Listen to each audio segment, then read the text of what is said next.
नमस्कार. Hello doctor कार्यक्रमामध्ये सर्वांचं मनापासून स्वागत. हॅलो डॉक्टर हा दूरदर्शन सह्याद्री वाहिनीचा आरोग्यविषयक विशेष कार्यक्रम आहे, ज्यामध्ये तुम्ही तुमच्या आरोग्य समस्यांविषयी किंवा तुमच्या आजारांविषयीचे तुमचे प्रश्न हे आमच्या तज्ज्ञ डॉक्टरांना विचारू शकता, ते सुद्धा घरातून कुठेही न हलता फक्त फोनवरून. आजचा कार्यक्रम हा प्रायोजित कार्यक्रम आहे. विषय आहे प्रॉस्टेट, किडनीचे विकार आणि संयुक्त उपचार. शरीरासाठी जसं हृदय किंवा आपली फुफ्फुसे आहेत तितक्याच महत्त्वाच्या आहेत त्या आपल्या दोन्ही किडनीज. मात्र अनुभव असा सांगतो की किडनीच्या विकारांकडे रुग्ण तितका सजग नसतो किंवा दुर्लक्षच केलं जातं. किडनीच्या विकारांची लक्षणं दिसतायत तरीही त्यांच्याकडे गांभीर्यानं न बघणं हे अतिशय खेळीचं किडनी विकारांकडे दुर्लक्ष केल्यामुळे होऊ शकतं. म्हणूनच आज आपण विविध किडनीचे विकार जसं किडनी इन्फेक्शन्स आहेत, क्रॉनिक रिनल फेल्युअर आहे, मधुमेह, उच्च रक्तदाब, पॉलिसिस्टिक किडनीजमुळे होणारे क्रॉनिक रिनल फेल्युअर आहे, अक्यूट रिनल फेल्युअर, मूत्राशमरी म्हणजे किडनी स्टोन्स ह्या विषयावर जाणणार आहोत. ह्याचबरोबर बिनाइन प्रॉस्टेटिक हायपरट्रॉफी म्हणजे पौरुष ग्रंथीची झालेली अतिरिक्त वाढ, ह्या सर्वांवर संयुक्त उपचार पद्धतीने कशी यशस्वीरित्या चिकित्सा करू शकतो हे सुद्धा जाणून घेणार आहोत. या विषयावर आपल्याला मार्गदर्शन करतील संयुक्त उपचार पद्धतीचे जनक आणि वेदिकेअर वेलनेस क्लिनिकचे संचालक डॉक्टर अनिल पाटील. नमस्कार डॉक्टर, तुमच्या या कार्यक्रमामध्ये स्वागत. नमस्कार. डॉक्टर अनिल पाटील हे मुंबई युनिव्हर्सिटीमधून MBBS MD गोल्ड मेडलिस्ट आहेत. संयुक्त उपचार पद्धतीमध्ये ते allopathy, Ayurveda, Panchakarma, physiotherapy, naturopathy, reiki, acupuncture आणि ॲक्युप्रेशर, संमोहन चिकित्सा आणि संगीतोपचारांचा वापर करतात. अनेक राष्ट्रीय आणि आंतरराष्ट्रीय पुरस्कारांनी त्यांना सन्मानित केले गेलेलं आहे. इंटरनॅशनल गोल्ड स्टार मिलेनियम अवॉर्डने सुद्धा त्यांना सन्मानित केलेलं आहे. चिकित्सा विषयक त्यांनी विपुल लिखाण केलेले आहे आणि नुकतंच वंध्यत्वावरील त्यांचं पुस्तक प्रकाशित झालेलं आहे. दर्शको, प्रॉस्टेट, किडनीचे विकार आणि संयुक्त उपचार असा आजच्या कार्यक्रमाचा विषय आहे. कार्यक्रमामध्ये फोन करण्यासाठी लागतील आमचे दूरध्वनी क्रमांक. आमचे दूरध्वनी क्रमांक असे आहेत: 022 हा मुंबई बाहेरच्या प्रेक्षकांनी STD कोड डायल करायचा आहे. मोबाईल धारकांनी सुद्धा हा कोड डायल करायचा आहे. आमचे 2 क्रमांक आहेत. पहिला क्रमांक 24908050, दुसरा क्रमांक 24988050. या दूरध्वनी क्रमांकांवर संपर्क साधून आपण आमच्या कार्यक्रमामध्ये जरूर सहभागी होऊ शकता. जास्तीत जास्त प्रश्न आम्ही नेहमीच आमच्या कार्यक्रमामध्ये घेण्याचा प्रयत्न करत असतो, म्हणून फोन करताना कृपया आपल्या टीव्ही संचाचा आवाज कमी ठेवावा. प्रश्न हा विषयाला अनुसरून थोडक्यात आणि सलग विचारावा. आजच्या कार्यक्रमातील तज्ज्ञ डॉक्टर अनिल पाटील यांच्याशी थेट संपर्कासाठी त्यांचा पत्ता, दूरध्वनी क्रमांक आणि वेबसाईट आम्ही दुसऱ्या विश्रांतीनंतर आणि कार्यक्रमाच्या शेवटी दोन्ही वेळेला दाखवणार आहोत. ह्याची आपण सर्वांनी नोंद ठेवावी. याबरोबरच संयुक्त उपचार पद्धतीच्या कार्यक्रमांमध्ये एक विशेष सदर असतं, ते म्हणजे प्रश्नमंजुषा. आजच्या कार्यक्रमाशी निगडीत असा प्रश्न आम्ही कार्यक्रमाच्या शेवटी विचारतो आणि त्याची भरघोस तुम्ही बक्षिसं सुद्धा जिंकू शकता. त्यामुळे कार्यक्रम नीट लक्षपूर्वक बघायला विसरू नका. नमस्कार डॉक्टर, पुन्हा एकदा आजच्या कार्यक्रमामध्ये स्वागत. आज आपण 2 विषय घेऊन आलेलो आहोत, किडनी आणि प्रॉस्टेट. आपण किडनीपासून सुरुवात करूया. किडनीचं नेमकं स्थान कुठे आहे किडनी आपल्या शरीरामध्ये आणि त्याचं महत्त्व काय आहे? आता बघ ना, आपण प्रत्येक आपल्या शरीरामध्ये वेगवेगळे अवयव असतात किंवा संस्था आहेत. तर प्रत्येकाचं काहीतरी काम आहे फार महत्त्वाचं. आता मेंदूला आपण म्हणतो की संगणक आहे, किंवा हृदयाला आपण म्हणतो की पंप आहे, किंवा लिव्हरला आपण म्हणतो की ती फॅक्टरी आहे की ज्याच्यामध्ये सगळं ते केमिकल रिॲक्शन्स वगैरे होत असतात. मग आता किडनीला काय बोलायचं? किडनी म्हणजे गाळणी आहे. फार महत्त्वाची गोष्ट आहे की आपण जे अन्न खातो किंवा त्यातून ज्याच्यात काही विषकारक गोष्टी असतात किंवा आपल्या चयापचय क्रिया आपली होत असते, त्यातून काही गोष्टी निर्माण होतात ज्या शरीराला अनावश्यक असतात. मग ते रक्त सारखं किडनीमधनं गाळलं जातं आणि ते गाळलं जाऊन जे काही अनावश्यक गोष्टी शरीरात आहेत, जसं युरिया आहे, तर ह्या गोष्टी बाहेर टाकल्या जातात. हे टाकण्याचं, जे गाळण्याचं काम करणं हे किडनीचं काम आहे आणि फार महत्त्वाचं आहे. कारण ह्या अनावश्यक गोष्टी जर शरीरात साठल्या तर संपूर्ण शरीराला त्याचा म्हणजे टॉक्सिसिटी होऊ शकते आणि त्याच्यामुळे निरनिराळे रोग उत्पन्न होतील. म्हणून किडनी व्यवस्थित काम करणं शरीरामध्ये हे अत्यंत आवश्यक आहे. नाहीतर आपण जर तिने काम करणं बंद केलं तर अगदी हळूहळू रिनल फेल्युअर जर झालं तर अगदी मृत्यूसुद्धा ओढवू शकतो. म्हणजे इतकं त्या किडनीचं काम महत्वाचं आहे हे लक्षात घेतलं पाहिजे. निश्चितच. आणि अनेक वेळेला कसं होतं ना, मी मगाशी म्हटल्याप्रमाणे की किडनीची लक्षणं इतकी सटल असतात किंवा लक्षात न येण्यासारखी असतात की तिकडे दुर्लक्ष सुद्धा केलं जातं. आणि विशेष करून सर अनेक वेळेला डायबिटिक पेशंट्स आहेत किंवा उच्च रक्तदाबाचे जे पेशंट्स आहेत त्यांना किडनी विकारांकडे वळण्याची टेंडन्सी किंवा किडनी विकार होण्याची टेंडन्सी सर्वात जास्त असते. याविषयी सुद्धा आपण बोलणार आहोत. किडनीची रचना नेमकी कशी असते सर? आता किडनीची रचना आपण पाहू. हे जे काय मी एक चित्र दाखवतोय ते जरा पहा. म्हणजे एक पोटामध्ये मागे 2 ठिकाणी त्या किडन्या ठेवलेल्या आहेत. ते एका बाजूला, ते डाव्या बाजूला जे चित्र आहे त्यातून 2 किडनीज आपल्याला ते दिसतात. आणि त्याच्यानंतर त्याचा छेद घेतल्यानंतर आपल्याला दिसतं की एक महत्वाच्या 2 रक्तवाहिन्या आत शिरतायत आणि बाह्य दलपुंज, मगज म्हणजे कॉर्टेक्स ज्याला म्हणतात. तर ह्या गोष्टी दाखवलेल्या आहेत की साधारण अंतर्गत रचना कशी आहे. म्हणजे थोडक्यात होतं काय की रक्त आतमध्ये जातं, आतमध्ये फिल्टर होतं, त्याला ग्लोमेरुलाई वगैरे असं अशी इंग्लिश नावं आहेत. ती काय मी कठीण नावं काय तिथे दिलेली नाहीयेत. तर ती जी आहे त्याच्यानंतर ते फिल्टर होतं. फिल्टर होऊन अनावश्यक ज्या गोष्टी आहेत त्या बाहेर टाकल्या जातात, आवश्यक गोष्टी आहेत त्या परत शोषल्या जातात, त्या रिअब्सॉर्प्शन म्हणतात. आणि खाली जी मूत्रवाहक नलिका आहे त्यातून अनावश्यक गोष्टी आपण त्या बाहेर टाकल्या की त्या मूत्राशयात जमा होतं मूत्र. आणि त्यानंतर मूत्राशयात एकदा जमा झालं भरपूर की आपल्याला संवेदना होते की आपल्याला जायला पाहिजे लघवीला, मूत्र विसर्जनासाठी जायला पाहिजे. तर ती संवेदना झाल्यानंतर आपण मूत्र विसर्जन करतो. अशा प्रकारे हे आहे साधारण कार्य चालतं किडनीचं. आणि देवाच्या कृपेने 2 किडनीज दिलेल्या आहेत, हेही नसे थोडके. कारण मी नेहमी आता माझ्याकडे पेशंट्स येतात ते वेगवेगळ्या कारणासाठी, तेव्हा मी सांगा देवाचे नेहमी उपकार माना. तुम्हाला 2 डोळे, 2 कान, 2 किडनीज यासाठी दिले आहेत की समजा चुकून एखादी किडनी कशामुळे तरी फेल झाली तर निदान दुसरी किडनी काम करू शकते. म्हणजे एका किडनीवर माणूस जगू शकतो. हे फार महत्वाचं आहे. कारण किडनी जेव्हा रिप्लेसमेंट करतात तेव्हा एकच किडनी मला असं वाटतं रिप्लेस केली जाते. कारण एक किडनी जो डोनर आहे त्याच्याकडे ठेवली जाते त्याच्यासाठी. तर त्याच्यामुळे एका किडनीवर बराच काळ मनुष्य जगू शकतो. निश्चितच. आपल्या कार्यक्रमातला पहिला प्रश्न आलेला आहे. जगन्नाथ भागवत प्रश्न विचारतायत नाशिकवरून. नमस्कार जगन्नाथजी, बोला. हॅलो, नमस्कार, बोला. मी जगन्नाथ भागवत बोलतो नाशिकहून. माझं वय 59 वर्ष आहे. तर माझी ती आता मला ऍक्च्युअली प्रॉब्लेम याचा आहे लिव्हरचा. बरं. तर त्याची मी US ॲबोडोमेन पेल्विस नावाची जी काय आहे सोनोग्राफी, सोनोग्राफी स्कॅनिंग केलेली आहे, CT स्कॅन. बरोबर. त्याचे रिपोर्ट्स आलेले आहेत. तर थोडक्यात तुम्ही सांगू का आपल्याला? हो, थोडक्यात सांगा. आणि प्रश्न आजच्या विषयाशी निगडीत आहे का?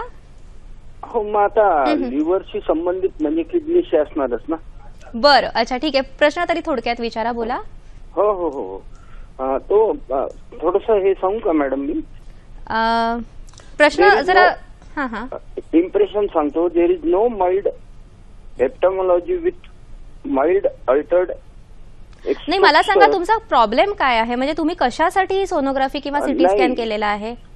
ते असं व्हायचं, मला जेवण काही जात नव्हतं. अच्छा. आणि दुसरा प्रश्न असा का माझ्या तळ पायाला कायम खूप आग होते आणि HB अत्यंत कमी.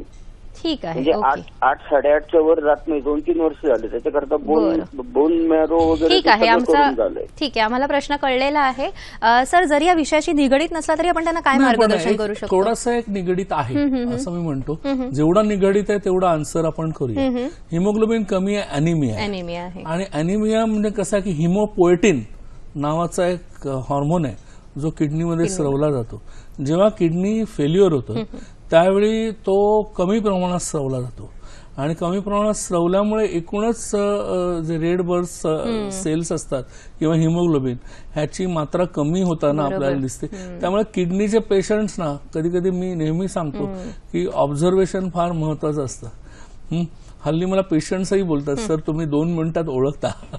तसा किडनीचा पेशंट आत आला दरवाजातनं का तो पेल दिसतो, संपूर्ण चेहरा त्याचा पांढरा फटक पडलेला असतो आणि त्याचं कारण हिमोग्लोबिन कमी होणं हाच आहे. अच्छा, म्हणजे रक्ताचा संबंध पण किडनीशी आहे. आहे, अगदी अगदी अगदी. हिमोपोएटिन मी बोललो ना, तो हार्मोन जो आहे, तर त्याच्यामुळे हे रक्त व्यवस्थित निर्माण होतं.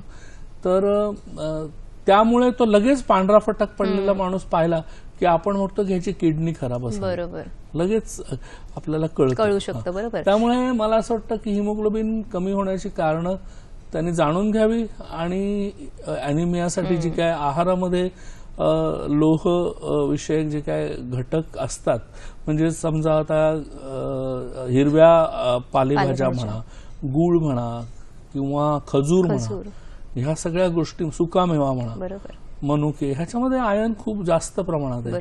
किंवा मागेही आपण बोलता बोलता असं म्हटलेलं की तुम्ही लोखंडाच्या तव्यावर खरडा असं करून व्यवस्थित त्याचं जेवण बनवा, किंवा तवा फ्राय ज्याला म्हणतो, तसं आपण ह्या गोष्टींनी आपण ह्या गोष्टी आपल्या अन्न पदार्थ आपल्या जेवणामध्ये, आहारामध्ये समाविष्ट करून आपण थोड्याफार प्रमाणात तरी हिमोग्लोबिनच्या लेवल्स त्यांच्या नक्कीच वाढवू शकतो. तर आपण जेव्हा पुन्हा किडनी प्रॉब्लेम्सकडे वळतो तेव्हा सहजासहजी जेव्हा मूत्रपिंडाचे विकार आपण विचार करतो तेव्हा सर्वात पहिलं डोक्यात येतं ते म्हणजे अश्मरी, म्हणजे किडनीचे स्टोन्स. अनेक वेळेला असं होतं की इमर्जन्सीमध्येच डायग्नोस होतं, कारण खूपदा पेन घेऊनच पेशंट आलेला असतो. नेमका या मूत्राश्मरी होतात का हे आम्हाला सांगू शकाल का? आपण एक साधारण बघूया. आता आश्मरी म्हणजे काय, 2-3 प्रकारचे असतात. की आश्मरी कधी कधी किडनीच्या आतमध्ये होते, कधी कधी ती पेल्विस त्याचं जे आहे किडनीचं तिथे कुठेतरी मोठा स्टोन झालेला असतो, किंवा ते स्टोन खाली येतात. मग ते युरेटरी ज्याला म्हणतात की मूत्रवाहिनीमध्ये ते स्टोन अडकतात, मग त्याची कॉम्प्लिकेशन्स खूप जास्त प्रमाणात होतात. असं आपण ही चर्चा चालूच ठेवूया. पण आपल्याला एक प्रश्न आलेला आहे, बुलढाण्यावरून प्रश्न विचारतात प्रीती गीते. नमस्कार प्रीतीजी, बोला. हॅलो, नमस्कार, बोला. नमस्कार प्रीती, बोला. हॅलो मॅडम, माझ्या आईचं वय 45 वर्ष आहे आणि त्यांना म्हणजे वारंवार बाथरूमला जाण्याचा त्रास होतोय. अजून काही त्रास होतोय? ताप येणं, अंग दुखणं, खोकलताना तर त्यांना असं युरिन विसर्जन झाल्यासारखं जाणवते. बरोबर, ओके, ठीक आहे सर. अजून काही तुम्हाला प्रश्न विचारायचे आहेत त्यांना? खोकल्यावर इन्कॉन्टिनन्स म्हणतायत त्या. ठीक आहे प्रीती, धन्यवाद.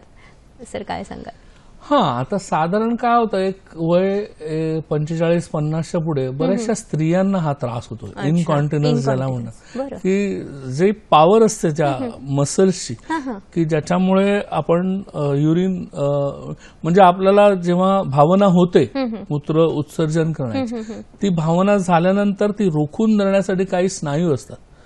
तर ते स्नायू जर व्यवस्थित त्यांची टोन व्यवस्थित कमी झाला तर आपल्याला ते मूत्र म्हणजे खोकलो जरी तरी ते बाहेर पडण्याचं, म्हणजे खोकलंय किंवा शिंका आली स्पिंक्टर असते, ती स्पिंक्टर असते जी आपण रोखून, त्याचे जे स्नायू असतात ते लॅक्स होतात, की ते काम करत नाही. तिसरी गोष्ट अशी असते की कधी कधी युट्रसमध्ये किंवा पिशवीमध्ये गाठी उत्पन्न होतात आणि ती प्रेशर देते त्या ह्याच्यावर, आपलं मूत्राशयावर, आणि प्रेशर दिल्यामुळे देखील आपल्याला सतत जाण्याची भावना होते. तर हे 3-4 गोष्टी आपल्याला सोनोग्राफी करून वगैरे कळू शकतील. आणि आपण काही एक्सरसाइजेस त्यांना सांगू शकू की ज्याच्यामुळे तो टोन वाढेल. आणि काही खास औषधी आहेत आयुर्वेदामध्ये की ज्याच्यामुळे स्मूथ मसलचा जो टोन असतो, जी शक्ती असते ती वाढू शकते. आणि ती जर वाढली तर मग हा जो प्रॉब्लेम आहे हा काही महिन्यात व्यवस्थित कमी होऊ शकतो. आणि मग म्हणजे त्याला उगाच सर्जरी वगैरे करावी लागते. सर, आणि त्यांचा दुसरा उपप्रश्न होता की त्यांना वारंवार लघवीला जावं लागतंय किंवा मूत्रप्रवृत्तीला जावं लागतंय, ह्याची नेमकी कारणं काय काय असू शकतात? आता हे एक कारण मगाशी मी 3 सांगितली ते पण ते कारणच आहे की आपल्याला सतत ते प्रेशर आलं की आपल्याला असं वाटतं की आपल्याला जावं किंवा युरिनरी ट्रॅक इन्फेक्शन किंवा मूत्रमार्गाचा दाह. म्हणजे आता त्यांना आपण ते पण विचारायला पाहिजे होतं की त्यांना जळजळ होते लघवीत. मग असं होतं की आपल्याला सतत जशी उन्हाळी लागते ना, म्हणजे उन्हाळ्यामध्ये आपण पाणी कमी पितो आणि समजा म्हणजे पाणी जरी प्यायलं आपण तरी सतत आपलं पाणी कमी होत असतं आपल्या शरीरातलं. तर त्याच्यामुळे होतं काय की मूत्रमार्गाचा दाह होण्याची शक्यता असते आणि त्यालाच आपण जळजळ होऊन उन्हाळी लागणे असं म्हणतो. हा एक प्रकार आहे निश्चितच. आणि या युरिनरी ट्रॅक इन्फेक्शन विषयी सुद्धा आम्हाला जाणून घ्यायला आवडेल. आपण पुढे ही चर्चा ठेवणारच चालू. आपल्याला प्रश्न आलेला आहे, योगेश प्रश्न विचारतायत लातूरवरून. नमस्कार योगेशजी, बोला. हॅलो. हा मॅडम, मी लातूरवरून बोलतोय, जोडमोठे योगेश. नमस्कार, बोला. हा सर, ती काय माहितीये का, आमचा मुलगा आहे 2.5 वर्षाचा आणि ते आता 1-2-3 महिने झालं म्हणजे त्याला लघवीचा थोडा प्रॉब्लेम, म्हणजे 10 मिनिटाला एकदा सारखं कंटिन्यू लघवी करते, थोडं थोडं थिंते आणि बसतंय खाली लघवी करताना. बरोबर. हा. आणि सर काही प्रश्न विचारायचा त्यांना? आणि अजून इतर काही त्रास होतोय त्यांना, ताप वगैरे लहान मुलाला? इतर वगैरे काही त्रास नाही सर, फक्त लघवीचा थोडा त्रास आहे. ते काय पहिलं 2-2.5 वर्ष असताना कंटिन्यू सांगत होतो, लघवी आले की आपोआप त्यांनी स्वतः करत होता. अच्छा. हा, नंतर पुन्हा काय झालं ते लघवी आले की सांगत नाही, काय नाही, ऑटोमॅटिक पॅन्टीतच करता ती. ओ, ठीक आहे. आम्हाला प्रश्न बरोबर. मूत्राशमरीचा विषय चालू असताना मूत्राशमरीमध्ये पाणी मुबलक प्रमाणात घेतलं पाहिजे, पण इतक्या प्रमाणात आपल्याला पाणी पिता येत नाही. म्हणून कोमट पाणी, नारळाचं पाणी किंवा पाणीदार फळं ह्यांचा जर सेवन केला तर पाणी सुद्धा प्रमाणात जास्त मिळेल आणि आपल्याला मूत्राशमरी विरघळवण्यामध्ये सुद्धा मदत होऊ शकते. सर, ब्रेकमध्ये जाण्यापूर्वी योगेश यांचा प्रश्न होता लातूरवरून, त्यांच्या मुलाविषयी ते प्रश्न विचारत होते. आता लहान मुलं, त्याच्यामुळे त्याची पहिली फिजिकल एक्झामिनेशन आपल्याला करावे लागेल की कशामुळे त्याला झालेलं, की बाह्य कुठे अवरुद्धता उत्पन्न झालेली आहे का मूत्रमार्गामध्ये, किंवा स्ट्रिक्चर ज्याला म्हणतात की युरिथ्रल स्ट्रिक्चर हा उत्पन्न झालाय का. सोनोग्राफी करून पण आपल्याला त्याचं निदान करता येईल आणि एकदा निदान झालं की त्यानुसार आपल्याला काही ट्रीटमेंट जी आहे ती आपल्याला देता येईल. तेव्हा जरूर त्यांनी तज्ञांकरवी प्रथम निदान करून घ्यावं की हे कशामुळे होते आणि त्याच्यानंतर आपण जरूर त्याची ट्रीटमेंट करू आणि त्याला काय विशेष काळजी करण्याचं कारण नाही, पण योग्य निदान होणं आणि त्याच्यावर लगेच उपचार करणं त्वरित हे महत्वाचं आहे. सर, जेव्हा आपण किडनीच्या स्टोन्सकडे वळत होतो, तुम्ही सांगितलं की वेगवेगळ्या ठिकाणी स्टोन्स असू शकतात, म्हणजे किडनीमध्ये असू शकतो किंवा कॉर्टेक्समध्ये असू शकतो किंवा त्याच्या मूत्रवाहिनीमध्ये असू शकतो. किडनी स्टोनचे प्रकार असू शकतात का काही सर? हो, म्हणजे कसं आहे की आता मी ही स्लाइड दाखवतोय, तर साधारण सगळ्यात कॉमन ज्याला म्हणतात ते कॅल्शियम डिपॉझिशन झाल्यामुळे, म्हणजे किडनीमध्ये आणि कुठेही जेव्हा कॅल्शियम डिपॉझिशन व्हायला सुरुवात होते त्यावेळी जो स्टोन होतो त्याला कॅल्शियम स्टोन म्हणतात. मग युरिक ऍसिड क्रिस्टल्समुळे झालेले युरिक ऍसिड स्टोन आणि बाकीचे जे आहेत ते अनकॉमन आहेत, तेवढे कॉमन नाही आहेत. स्टुवाइट स्टोन किंवा सिस्टाईन स्टोन हे जे आहेत हे वेगवेगळे क्रिस्टल्स आहेत, चयापचय क्रियेतनं निर्माण झालेले हे जे घटक आहेत जे फेकून द्यायची गरज आहे, पण ते तिथे येऊन तिथे डिपॉझिट होतात आणि डिपॉझिट झाल्यामुळे त्याचे क्रिस्टल्स तयार होतात. आणि पण सर्वात कॉमन हा कॅल्शियमचा आणि त्यानंतर युरिक ऍसिड. आणि कॅल्शियमचा जेव्हा स्टोन म्हणतो तेव्हा हा प्रश्न आपल्याला नेहमी विचारला जातो, प्रत्येक रुग्ण येऊन आपल्याला प्रश्न विचारतो की मी कॅल्शियमच्या गोळ्या घेतो किंवा कॅल्शियम माझ्या अन्नात जास्त प्रमाणात आहे म्हणून मला कॅल्शियम स्टोन्स होतात आणि म्हणून मग ते कमी केले पाहिजेत का? कायम माझ्या मनात हा प्रश्न आहे, काय सांगाल सर त्यांना? नाही, फार महत्वाचा प्रश्न विचारला. माझा जो अनुभव आहे प्रॅक्टिस मधला तो मला असं सांगतो की ऑस्टिओपिनिया ज्यांना असतो किंवा ऑस्टिओपोरोसिस, ज्यांचा रक्तामध्ये कॅल्शियम बोन्समध्ये येऊन तो रक्तामध्ये येतो, शेवटी मग किडनी जास्त काय फिल्टर नाही ना करू शकत, किती ती बाहेर फेकणार, बरोबर, आणि मग तो नेमका तिथेच डिपॉझिट होतो. कळलं? कॅल्शियम ही फार महत्वाची गोष्ट आहे. कॅल्शियम हा काय फेकून देण्याची गोष्ट नाहीये शरीरासाठी. आपल्या बोन्समध्ये कॅल्शियम, फॉस्फरस या मिनरल्सची, ह्या मूलद्रव्यांची खूप आवश्यकता असते.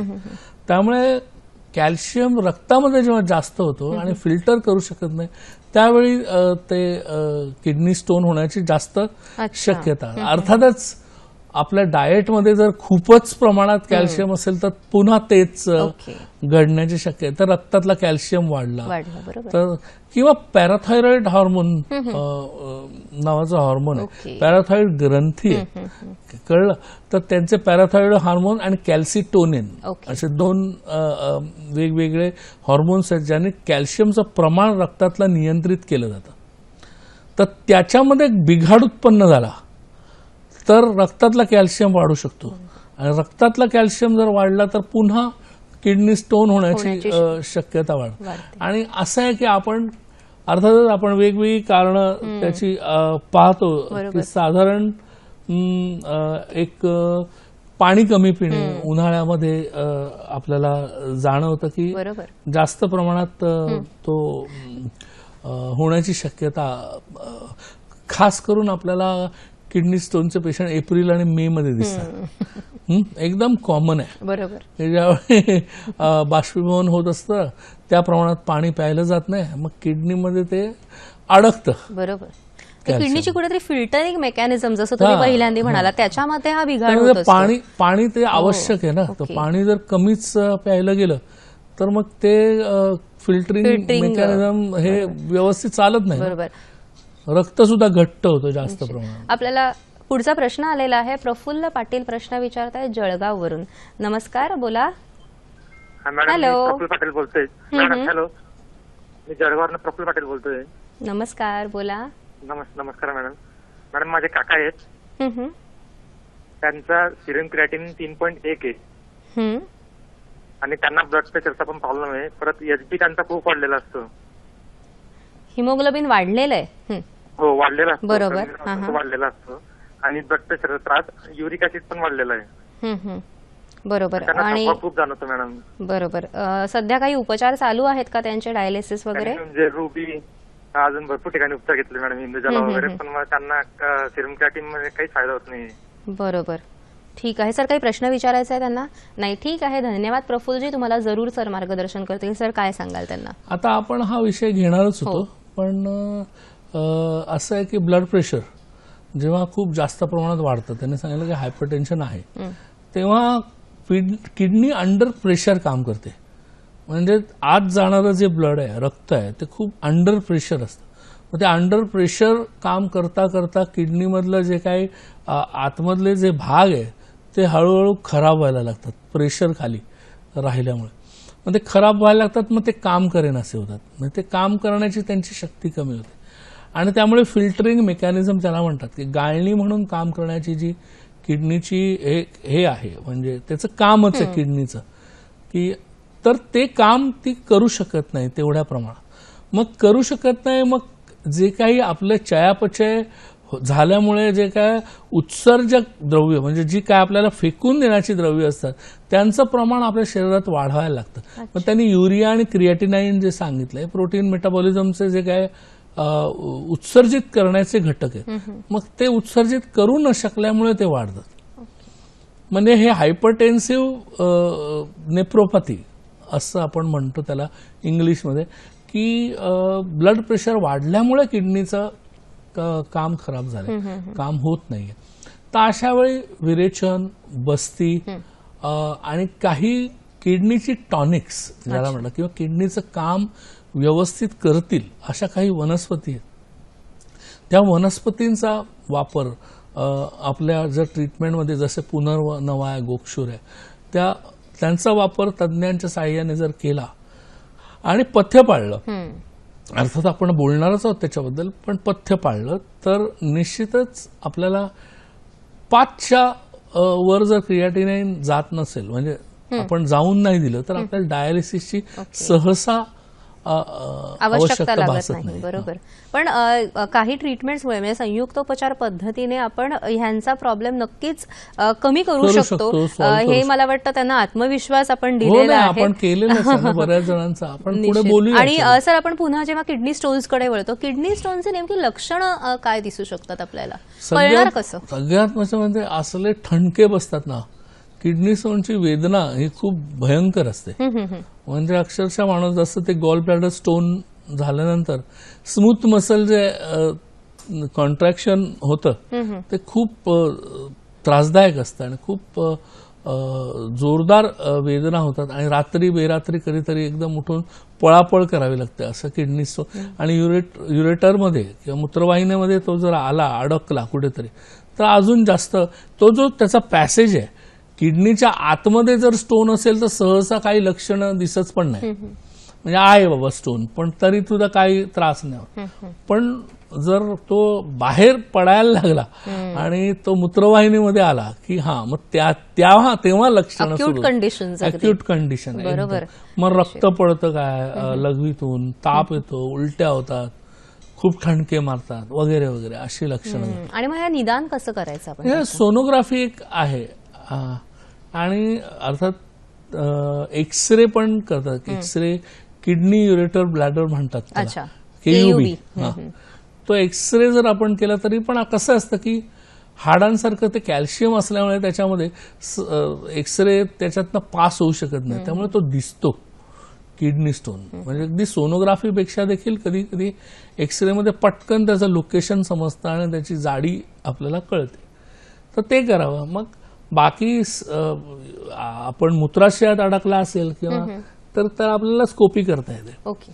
पण स्कोपी हे मोठं ऑपरेटिव्ह प्रोसिजर आहे. त्याच्या आधी आपण हे साधं सोनोग्राफी आणि नुसता एक्सरे जरी केला तरी आपल्याला छानपैकी डायग्नोसिस होऊ शकतं. बरोबर सर. आणि मग जेव्हा आपण डायग्नोसिस करतो की हा स्टोन आहे आणि हा अमुक अमुक ठिकाणी म्हणजे किडनीमध्ये आहे, बाहेर आहे, ह्याच्यावर नेमकं आपण उपचार काय करायचे असतात, काय स्टेप्स असतात ह्याच्या, आणि आहारामध्ये काय बदल घ्यायचे असतात? सर्वात महत्वाची गोष्ट सांगावीशी वाटतं की किडनी स्टोन झाल्यावर लगेच ऑपरेशनची अजिबात घाई करू नये. ह्याला कारण किडनी स्टोन काहीतरी तुमच्या कारणामुळे झालेलं आहे. ते कारण दूर नाही केलं तर 6 महिन्यात परत तुम्हाला होणार आहे किडनी स्टोन. ही जर तुम्ही लक्षात नाही घेतलं तर मग तुम्हाला पुन्हा पुन्हा ऑपरेशन करायला लागेल. त्यापेक्षा संयुक्त उपचार करू. निश्चितच. आपण एक फोन घेऊया सर. संभाजी प्रश्न विचारतायत लातूरवरून. नमस्कार संभाजी. हॅलो, प्रश्न विचारा. नमस्कार मॅडम. माझं कसं आहे की माझ्या बिंबीच्या खालच्या बाजूला जी इकडच्या साईडला जे नलिका असते ना त्या नलिकामध्ये दुखतं आणि त्रास होतो, सेम संडास बसवतो आणि लघवी जळजळ करते. बरं, तुमचं वय किती आहे? माझं वय आहे 35. सर तुम्हाला काही विचारायचा आहे प्रश्न त्यांना? पुन्हा एकदा प्रश्न सांगू शकाल का तुम्ही संभाजी? लघवी जळजळ करते आणि लघवी मला लालसर येते. ओके, ठीक आहे. आणि डाव्या साईडला त्या नलिकेमध्ये दुखतं आणि सीएम संडास बसवते. तरी किडनीचा काही त्रास आहे का त्याच्यामध्ये? नक्कीच संभाजी, तुमचा प्रश्न आम्हाला कळलेला आहे. आजच्या कार्यक्रमातील तज्ञ डॉक्टर अनिल पाटील यांच्याशी थेट संपर्कासाठी त्यांचे दूरध्वनी क्रमांक आम्ही दाखवत आहोत. ते तुम्ही टिपून घ्या किंवा मोबाईल कॅमेऱ्याने फोटो काढून घ्या.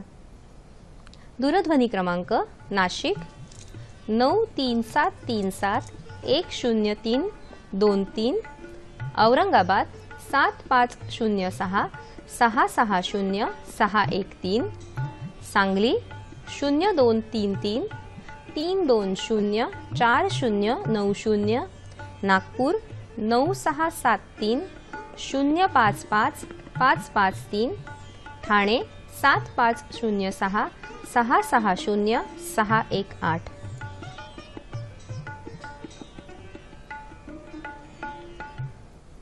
धूम्रपान, मद्यपान, प्रोटीन्स आणि कॅल्शियम जास्त असलेले पदार्थ हे किडनी विकार ज्यांना आहेत त्यांनी जरा टाळावं किंवा कमी प्रमाण करावं. सर, ब्रेकमध्ये जाण्यापूर्वी संभाजी यांचा प्रश्न होता लातूरवरून, त्यांना काय मार्गदर्शन करा? आता त्यांनी सांगितलं की ती नलिकेला सूज आहे किंवा लालसर पाणी जातं किंवा लालसर लघवी होते वगैरे. आता प्रथम आपण त्यांचा युरिन रिपोर्ट करून पाहिला पाहिजे की एक्झॅक्टली काय येतं. युरिनमध्ये खरंच ऑकल्ड ब्लड किंवा रक्त जातंय का, त्याच्यानंतर युरिनमध्ये प्रोटीन्स जात आहेत का ते आपण पाहू शकतो. किडनीचं फंक्शन टेस्ट करून बघू शकतो की किडनी फेल्युअर आहे का पस सेल्स समजा युरिन रिपोर्टमध्ये वाढल्या असतील तर आपण बोलू शकतो युरिनरी ट्रॅक इन्फेक्शन आहे किंवा मूत्रमार्गाचा दाह ज्याला आपण म्हणतो किंवा मूत्राशयाचा दाह ते सुद्धा असू शकतो. तर वेगवेगळे सोनोग्राफी करून एकूण किडनीमध्ये काय हायड्रोनेफ्रोसिस झालंय का, स्टोन आहे का, बऱ्याच गोष्टी असू शकतात. त्यांनी फक्त लक्षण सांगितलं. ही लक्षण बऱ्याच रोगांमध्ये असू शकतं. तर तो रोगाचा एक्झॅक्टली जेव्हा डायग्नोसिस होईल त्या डायग्नोसिस नंतर आपण युरिनरी ट्रॅक इन्फेक्शन किंवा किडनी फेल्युअर किंवा जे काही हे त्याची योग्य अशी आपण संयुक्त उपचार करू शकतो आणि निश्चित त्यांना बरं वाटेल. निश्चितच. आणि मगाशी आपण मूत्राशमरीच्या विविध प्रकारांविषयी माहिती घेतली, त्याचे लक्षणं, त्याचे उपचारांविषयी माहिती घेतली. तसंच किडनीचा दुसरा फार कॉमन असणारा प्रकार म्हणजे किडनीचे इन्फेक्शन्स किंवा वारंवार होणारे युरिनरी ट्रॅक्ट इन्फेक्शन्स. ह्याविषयी तुम्ही काय सांगू शकता? किडनीच्या विविध प्रकारचे जे इन्फेक्शन्स असतात त्याच्यामध्ये आपण संयुक्त उपचार काय घेऊ शकतो त्याविषयी जाणून घेऊया.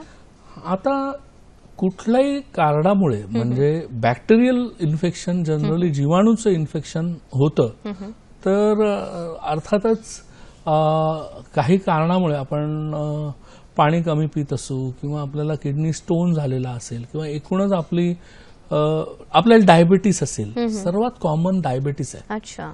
डायबिटीसमध्ये युरिनरी ट्रॅक इन्फेक्शन खूप जास्त प्रमाणात होऊ शकतं. तर डायबिटीस असलेल्या माणसांनी खूप काळजी घ्यावी लागते की आपल्याला युरिनरी ट्रॅक इन्फेक्शन होऊ नये किंवा एकूणच हायजेनिक कंडिशन जर चांगल्या नसतील तर म्हणून देखील आपल्याला इन्फेक्शन होतं. तर त्याची योग्य तशी मूत्र तपासणी वगैरे केली तर आपल्याला पांढऱ्या पेशी वाढलेल्या दिसतात किंवा पस सेल्स आपल्याला मिळतात. त्यावरनं आपण त्याची चिकित्सा करू शकतो. बरोबर. सर, आपल्याला प्रश्न आलेला आहे. पुण्यावरून प्रश्न विचारतायत तुकाराम. नमस्कार तुकाराम भाऊ, बोला. हॅलो, नमस्कार, बोला. हा नमस्कार मॅडम, मी तुकाराम मोठे बोलतोय पुण्याहून. नमस्कार, बोला. मॅडम, मला 30 सप्टेंबरला मला थोडा किडनी स्टोनचा प्रॉब्लेम झाला म्हणून मी सोनोग्राफी करून बघितली. तर त्याच्यामध्ये मला एक किडनी स्टोन डिटेक्ट झाला, तो युरेटर मध्ये निघाला. त्याच्यानंतर मी काही दिवस ट्रीटमेंट घेतली, मला काही त्रास झाला नाही. पण परत मला त्रास झाल्यावर मी अजून सोनोग्राफी केली तर परत 2 स्टोन मला राईट किडनी मध्ये डिटेक्ट झाले. तर मला डॉक्टरांना असं विचारायचं होतं की मला याच्या बाबतीत काय उपचार घ्यावा लागेल, लेझर थेरपी घ्यावी लागेल का कॉपी करावं लागेल, कारण मला त्याचा खूप त्रास होतोय. तुमचं वय किती आहे आणि तुमचा व्यवसाय काय आहे? मॅडम, मी मेकॅनिकल आहे, म्हणजे मोटर सर्व्हिसिंग वगैरे करतोय गॅरेजमध्ये आणि माझं वय 28 आहे. बरं सर, काही प्रश्न विचारायचा आहे? नाही, ठीक आहे, धन्यवाद. हा, बोला. ठीक आहे.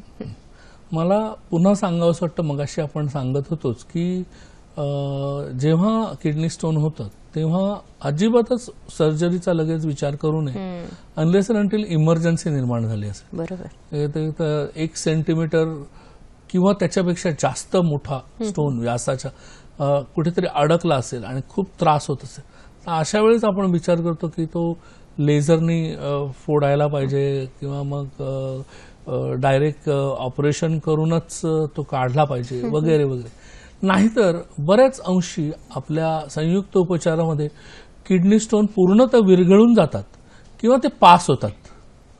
तेव्हा किडनी स्टोनसाठी 99% सांगू शकतो की शक्यता आहे की संयुक्त उपचारांनी तो पूर्णपणे जाईल आणि नष्ट होईल. तेव्हा जरूर त्यांनी संयुक्त उपचार प्रथम करावेत, तर त्यामुळे त्यांना तो होणार आणि त्यांनी पुन्हा पुन्हा होतोय. त्यामुळे मला असं सांगावंसं वाटतं की माझ्याकडे 1-2 स्लाइड्स आहेत. बरोबर. तर काय खायला पाहिजे हे मी इथे लिहिले, जरूर त्या तुम्ही वृक्काश्मरीमधील पथ्य म्हणजे काय खावं आणि काय खाऊ नये या विषयीच्या स्लाइड्स आहेत. तुम्ही फोटो सुद्धा काढून घेऊ शकता. फोटो काढून घेऊ शकता. ते त्यात मी लिहिलेलं आहे की साधारण लिहिलंय की नारळ पाणी पिण्याचं किंवा तू मगाशी म्हणालीस तसं पाणी असलेली फळं खाणं, कळलं की नाही. तर धने, जिरे, बडीशेप, ओवा ह्या थंड करणाऱ्या ज्या गोष्टी आहेत, कुलिंग, त्या गोष्टी आपण जर घेतल्या तर एकूणच तुम्हाला दिसतं की हे चांगलं आहे. आता काय चांगलं नाहीये, काय खाऊ नये. बरोबर. आता खाली लिहिलंय की आता अर्थातच मांसाहार, मद्यपान, खूप प्रोटीन, कॅल्शियम असलेले पदार्थ, चहा, कॉफी, एकूण खूप जास्त मसाला वगैरे वगैरे ह्या सगळ्या गोष्टी आहेत. ह्या किडनी स्टोन होण्यासाठी किंवा हे पण सुद्धा आपलं कोल्ड्रिंक्स सुद्धा, आपण कोल्ड्रिंक्स पितो आणि पाणी पित नाही. लहान मुलांना त्याची सवय असते जास्त कोल्ड्रिंक प्यायची. हल्ली उन्हाळा आता ऑक्टोबर हीट चालू आहे तर आपण कोल्ड्रिंक पिऊ पण पाणी नाही पिणार, बरोबर. मग ते शक्यता आहे तुम्हाला किडनी स्टोन होण्याची. तर ह्या 2-3 गोष्टी जर तुम्ही ह्या जर पथ्यापथ्यचा विचार करून जर तुम्ही खाल्लं तर निश्चितच किडनी स्टोन तुम्हाला पुन्हा पुन्हा होणार नाही. बरोबर. सर, जेव्हा आपण पुन्हा किडनी स्टोन्स कडे वारंवार आपल्याला प्रश्न येत आहेत, पण आपली चर्चा चालू होती ती किडनी इन्फेक्शन्स बद्दल, वारंवार होणाऱ्या रिकरंट युरिनरी ट्रॅक्ट इन्फेक्शन्स बद्दल. ह्यावर संयुक्त उपचार काय करू शकतो आपण? ह्याच्यावर कसं आहे माहितीये का, कधी कधी मी बघितलेलं आहे की बऱ्याच वेळा आपण रिपीटेड अँटीबायोटिक्स दिल्या तरी सुद्धा थोडे दिवसासाठी ते बरं होतं, परत काही दिवसांनी होतं. तर मला असं वाटतं किडनी स्टोन साठी जे दिलेलं डाएट आहे ना, ते डाएट किडनीचं वारंवार इन्फेक्शन असणाऱ्यांनी पण पाळावं. बरोबर. आणि भरपूर पाणी निश्चितच उपयोगी आहे त्यांना. ते उपयोग कुलिंग ज्याला म्हणतात, अगदी बरोबर. डाएट हे फार महत्वाचं. आणि युरिन अल्कलाइन करणारं थोडंसं ते सुद्धा आवश्यक असतं. ते कुलिंग आहे ना, कुलिंग म्हणजे माझा अर्थ तेच आहे की अल्कलाइन ऍसिडिक युरिन असेल तर तुम्हाला त्रास होणार, अल्कलाइन असेल तर ते कमी होणार त्रास. आपल्याला सर पुढचा प्रश्न आलेला आहे. अभिषेक प्रश्न विचारतायत अहमदनगरवरून. नमस्कार अभिषेकजी, बोला. हॅलो. हा मॅडम, मी अभिषेक नगरे बोलतो श्रीगोंद्यावरून. बोला. माझ्या वडिलांचं वय 57 वर्ष आहे आणि त्यांना 8 वर्षापासून प्रोस्टेट ग्रंथींचा त्रास आहे. तर त्यांना युरिमॅक्स ह्या गोळ्या चालू आहेत. तर त्या गोळ्या त्यांना कायम घ्याव्या लागतील का त्या आपण काही पथ्य पाळून त्या कमी होऊ शकतात आणि तो त्रास जाऊ शकतो कायमस्वरूपी? त्यांना लघवीला काही वारंवार जावं लागणं, रात्री त्यांना जावं लागतं. ठीक आहे.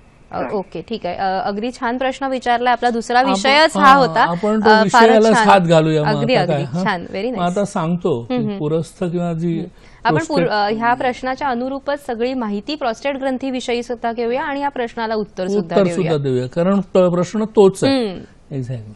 तर प्रोस्टेट ग्रंथी कुठे आहे ती दाखवतो. ती साधारणतः मूत्रवाहिनी जी दाखवलेली आहे आणि मूत्राशय ह्याच्यामध्ये ती प्रोस्टेट ग्रंथी लाल रंगामध्ये जी दाखवली आहे ती म्हणजे मूत्रमार्गाच्या भोवती असते. अशा ती भोवती असल्यामुळे त्याच्यावर त्याचा दाब असतो, प्रेशर असतं, त्याच्यामुळे तेव्हा त्याचा अतिरिक्त वाढ होते, तेव्हा त्या मूत्र नलिकेवर अवरोध उत्पन्न होतो. म्हणजे ही दाखवले बघा दुसरी स्लाइड, ही वाढलेली प्रोस्टेट ग्रंथी दाखवली, ही नॉर्मल दाखवली एका बाजूला वाढलेली दाखवली. वाढलेली असल्यामुळे त्याच्यावर प्रेशर उत्पन्न होतं आणि प्रेशर उत्पन्न झाल्यामुळे काय होतं की आपण जरी लघवीला गेलो तर ती आपल्याला थोडी लघवी होणार, परत आपल्याला वाटणार की परत जायचंय. म्हणजे लक्षण आपल्याला सतत वाटणार की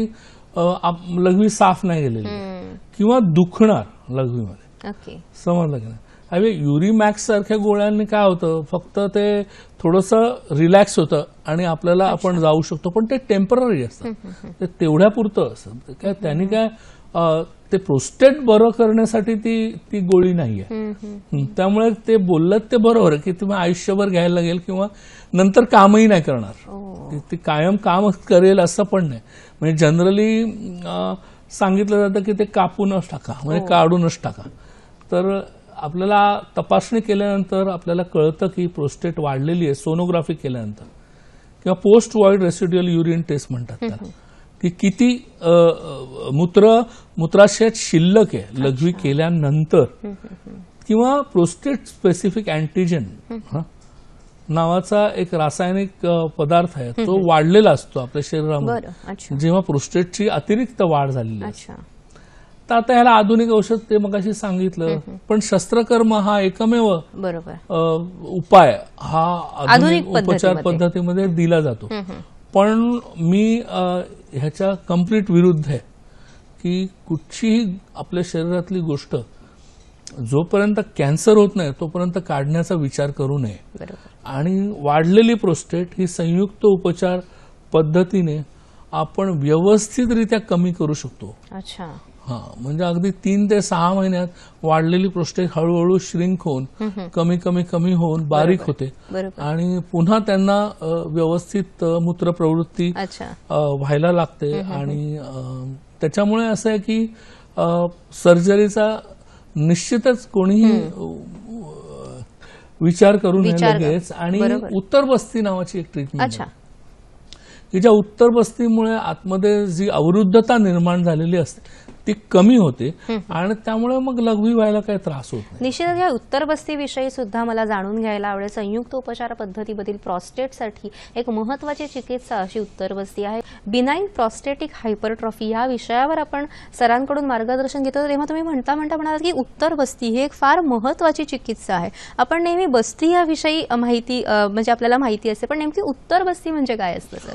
उत्तर बस्ती म्हणजे एक खास आयुर्वेदातली पंचकर्मातली ट्रीटमेंट आहे की ज्याच्यामध्ये एक रबरी बारीक नलिका असते, त्याच्यातून खास औषधी द्रव्य किंवा तेले ही मूत्रमार्गातून म्हणजे पुरुषाच्या किंवा स्त्रीच्या मूत्रमार्गातून आत सोडणे, तर त्याला आपण उत्तर बस्ती असं म्हणतो. खास ह्या प्रॉब्लेमसाठी आपण स्त्रियांमध्ये सुद्धा जेव्हा युरिथ्रल स्ट्रिक्चर निर्माण होते तेव्हा आपण यूज करू शकतो. आणि पुरुषांमध्ये युरिथ्रल स्ट्रिक्चर किंवा मूत्रमार्गाची अवरुद्धता आणि त्याचबरोबर प्रोस्टेटमध्ये जेव्हा व्यवस्थित मूत्रप्रवृत्ती होत नाहीये त्यावेळी त्याचा खूप चांगला लाभ होतो. आणि बाकी इतर आपण तीक्ष्ण औषधी वापरून प्रोस्टेट हळूहळू श्रिंक करतो आणि आपोआपच म्हणजे मग प्रोस्टेटच्या त्रासापासून आणि जाचापासून रुग्णाची मुक्तता होते. निश्चितच. आणि असं किडनीचे जेव्हा आपण विकारांचं डिस्कशन करत होतो तेव्हा आपण मूत्राशमरी विषयी जाणून घेतलं, रिकरंट युरिनरी ट्रॅक्ट इन्फेक्शन्स आहेत, किडनीचे इन्फेक्शन्स आहेत ह्याविषयी सुद्धा जाणून घेतलं, उच्च रक्तदाबामुळे होणारे किडनीचं फेल्युअर्स आहे ह्याविषयी जाणून घेतलं. नेमकं हे किडनी फेल्युअर होतं, रिनल फेल्युअर होतं म्हणजे नेमकं काय होत असतं सर? किडनी फेल्युअर किंवा रिनल फेल्युअर ह्या विषयावर आता आपण माहिती घेऊया सरांकडनं. किडनी फेल्युअरचे 2 प्रकार असतात, अक्यूट आणि क्रोनिक. काय आहे नेमकं हे आपण बघूया आता.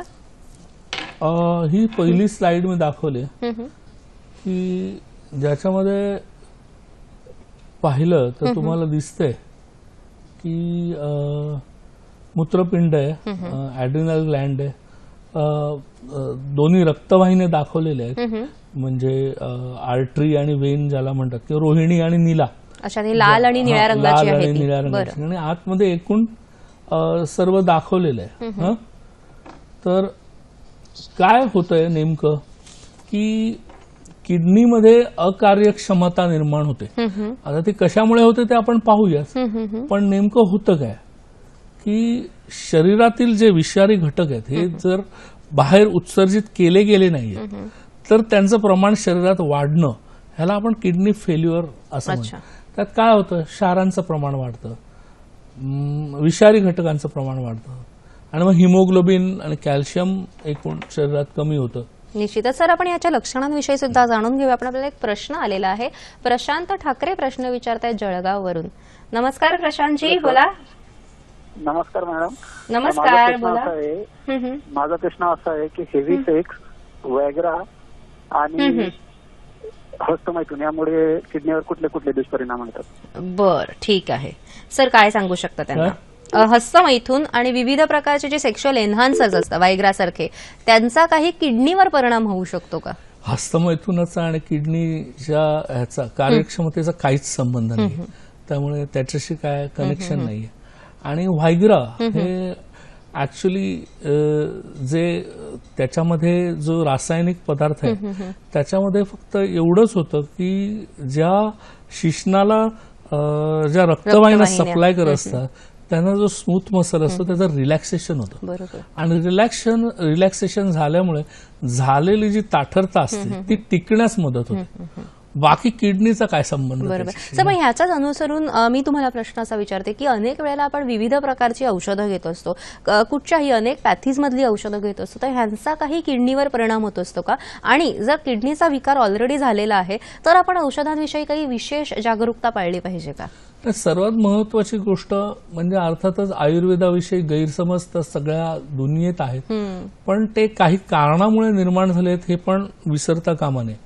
जर तुम्ही चांगल्या कंपन्यांची म्हणजे FDA अप्रूव्ड ज्याला म्हणतात की जे प्रत्येक औषध जे आता आपल्या कंपनीमध्ये आमच्या वेदिक्युअरमध्ये जे प्रत्येक औषध बनतं ते औषध झाल्यानंतर त्याची लॅबमध्ये चाचणी करण्यात येते की त्याच्यामध्ये जे विविध घटकांचं विषारी घटक म्हणजे हेवी मेटल्स, तर त्याच्यामध्ये लेड, आर्सेनिक, मर्क्युरी यांचं जे प्रमाण आहे हे नेग्लिजिबल किंवा नाही ह्या असं जेव्हा असेल तेव्हा अशीच औषधे आपण रुग्णाला देतो. पण तुम्ही जर आयुर्वेदिक औषधे आयुर्वेदिक म्हणून कुठून तरी भोंदू बाबाकडनं घेतली, कारण चुकीचा माणसाकडनं तुम्ही जर घेतली तर त्याच्यामध्ये कदाचित तुम्हाला ते प्रमाण जास्त असण्याची शक्यता असते, कारण ते प्युरिफिकेशन झालेलं नसतं. बरोबर, कळलं की नाही? आणि प्युरिफिकेशन न झालेली औषधं जर तुम्ही घेतली तर तुमच्या किडनीवर परिणाम होण्याची शक्यता असते. तेव्हा जे काही औषधं जी घ्याल ती तज्ञ डॉक्टरांकडून, त्याची तज्ञता, त्याची डिग्री सगळं तपासल्याशिवाय घेऊ नये, एवढंच तुम्ही प्रत्येक रुग्णाने काळजी घ्यायला. निश्चितच. आपल्याला पुढचा प्रश्न आलेला आहे रत्नागिरीवरून. डॉक्टर बालाजी प्रश्न विचारतायत. नमस्कार डॉक्टर. हॅलो, नमस्कार डॉक्टर. नमस्कार मॅडम. नमस्कार सर. मी 2011 पासून CKD4 चे उपचार घेतोय.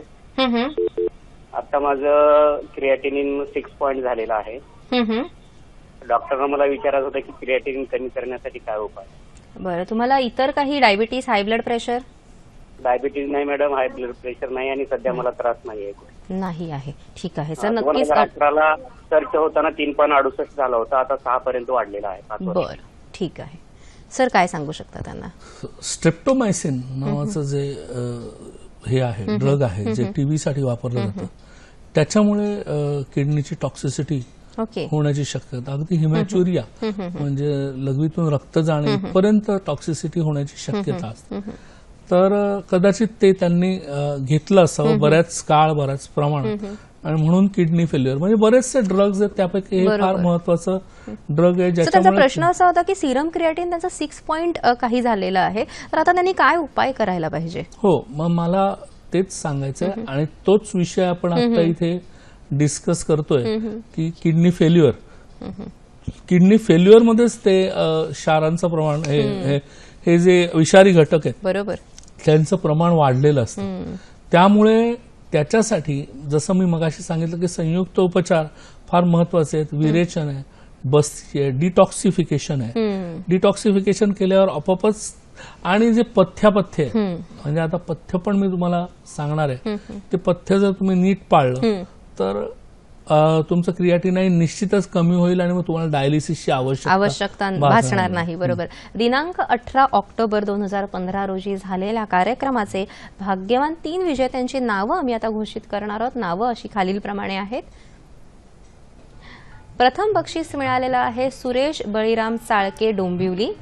द्वितीय बक्षीस आशा लक्ष्मण सावंत, देवगड. तृतीय बक्षीस अर्चना अशोक पाटील, नेरूळ. ज्या लोकांनी अचूक उत्तर पाठवलेलं आहे पण बक्षीस मिळालेलं नाही त्यांनी निराश होऊ नये. बरोबर उत्तर पाठवणाऱ्यांसाठी वेदिकेअर वेलनेस क्लिनिक्स आणि हॉस्पिटल्सच्या वैद्यकीय अधिकाऱ्याकडून एक मोफत कन्सल्टेशन मिळेल. कार्यक्रमात स्पर्धेसाठी विचारण्यात येणारा आजचा प्रश्न आहे, किडनीच्या विकारात कोणते पंचकर्म उपयुक्त ठरते? 1. नस्य, 2. विरेचन, 3. कटिबस्ती. SMS साठी क्रमांक आहे 9819353720. अचूक उत्तर पाठवण्याची अंतिम तारीख आहे 27 ऑक्टोबर 2015 रात्री 8 वाजेपर्यंत. प्रश्नाचे अचूक उत्तर देणाऱ्या विजेत्यांना वेदिकेअर वेलनेस क्लिनिक्स आणि हॉस्पिटल्सतर्फे विशेष भेट देण्यात येईल व अशा सर्व विजेत्यांमधून लकी ड्रॉ पद्धतीने निवड केलेल्या आमच्या खास विजेत्याला प्रथम पारितोषिक ₹2,500, द्वितीय पारितोषिक ₹1,500, तृतीय पारितोषिक ₹1,000 चे गिफ्ट हॅम्पर देण्यात येईल. या विजेत्याचे नाव पुढील महिन्याच्या कार्यक्रमात जाहीर करण्यात येईल. आजच्या कार्यक्रमातील तज्ञ डॉक्टर अनिल पाटील यांच्याशी थेट संपर्कासाठी त्यांचे दूरध्वनी क्रमांक आम्ही आता दाखवतो, ते तुम्ही टिपून घ्या किंवा मोबाईल कॅमेऱ्याने फोटो काढून घ्या.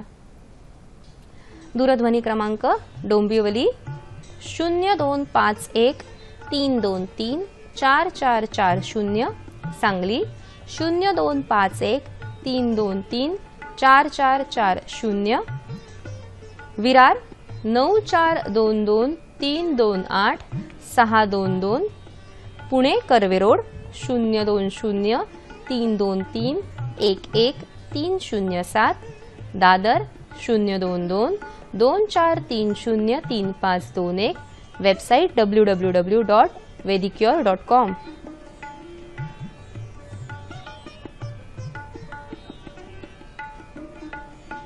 हाच कार्यक्रम जर तुम्हाला पुन्हा बघायचा असेल तर पुनःप्रक्षेपणाची वेळ नोंदवून घ्या. पुनःप्रक्षेपण होणार आहे सोमवार दिनांक 16 नोव्हेंबर रोजी सकाळी 9 वाजता. आजचा कार्यक्रम तुम्हाला कसा वाटला हे सुद्धा जाणून घेण्याची आम्हाला उत्सुकता आहे. याशिवाय ज्या डॉक्टर्सना आमच्या कार्यक्रमात प्रायोजित कार्यक्रम करायचा असेल त्यांनी आम्हाला जरूर संपर्क साधावा. आमचा पत्ता असा आहे: निर्माती हॅलो डॉक्टर, दूरदर्शन केंद्र, वरळी, मुंबई 400030. तुम्ही आम्हाला ईमेलद्वारे सुद्धा संपर्क साधू शकता. आमचा ईमेल आहे hellodoctor@gmail.com. facebook.com/ddsahyadri.in वर तुम्ही आम्हाला तुमच्या कमेंट्स पाठवू शकता. याशिवाय हा कार्यक्रम तुम्ही पुन्हा youtube.com/user/ddsahyadri वर पुन्हा बघू शकता. विविध प्रकारच्या किडनीच्या विकारांवर आणि प्रॉस्टेटवर संयुक्त उपचार अशी आपली चर्चा चालू आहे. सर, रिनल फेल्युअर विषयी आपण सांगत होतो, त्याविषयी अजून काय सांगू शकता? लक्षणं म्हणजे मग उलट्या होतात, चेहरा, जसं मी सांगितलं की पेशंटला आपण बाहेरच आतमध्ये आल्याला ओळखून देतो की किडनी खराब आहे म्हणून. मूत्र प्रवृत्ती व्यवस्थित होत नाही. त्यांची कारण कदाचित मधुमेह, उच्च रक्तदाब, जीवाणू संसर्ग किंवा किडनी स्टोन ह्याच्यामुळे होतं. तर बहुतेक वेळा 5च्या वर जेव्हा क्रिएटिनिन जातं तेव्हा डायलिसिस हाच किंवा रिप्लेसमेंट दोनच उपाय शिल्लक असतात. तर 2 प्रकार आहेत त्याचे, अॅक्यूट आणि क्रॉनिक. अॅक्यूट म्हणजे काही काळासाठी उत्पन्न झालेलं असतं, क्रॉनिक म्हणजे कायम राहतं आणि एकूणच मूत्रप्रवृत्ती कमी असते. तर आपल्याला मगाचपासून आपण बोलतोय की क्षारांचं आणि इलेक्ट्रोलाइट्स, क्रिएटिनिनचं प्रमाण आपण पाहू शकतो. त्यासाठी डायलिसिस हाच एक उपाय राहतो. बाकी आपल्याला रक्तदाब, मधुमेह कंट्रोल करावं लागतं. रिनल आर्टरी स्टिनोसिस झाला असेल तर तिथे स्टेंट टाकू शकतो आपण. ही जी काही लक्षणं आहेत त्याची जी दाखवलेली आहेत, भूक मंदावणे, सूज येणे, तर डायलिसिस हा एक उपाय आहे. पण संयुक्त उपचारामध्ये मात्र आपण डायलिसिस अवॉइड करायचा प्रयत्न करतो आणि ते लवकरात लवकर ते कमी कसं होईल आपण ते पाहत असतो. निरनिराळ्या प्रकारचे संयुक्त उपचार दिलेले आहेत इथे. वमन, विरेचन सर्वात महत्वाचं आहे. आयुर्वेदिक औषधं दिलेली आहेत काय करायची.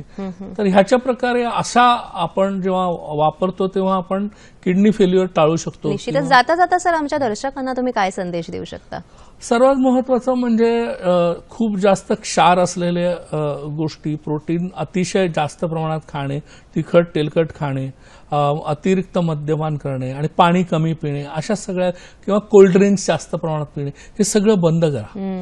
ते जेव्हा कमी कराल तेव्हा तुम्हाला स्टोन किंवा किडनी फेल्युअर आणि मधुमेह आणि उच्च रक्तदाब झाल्या तो कंट्रोलमध्ये कसा राहील. बरोबर.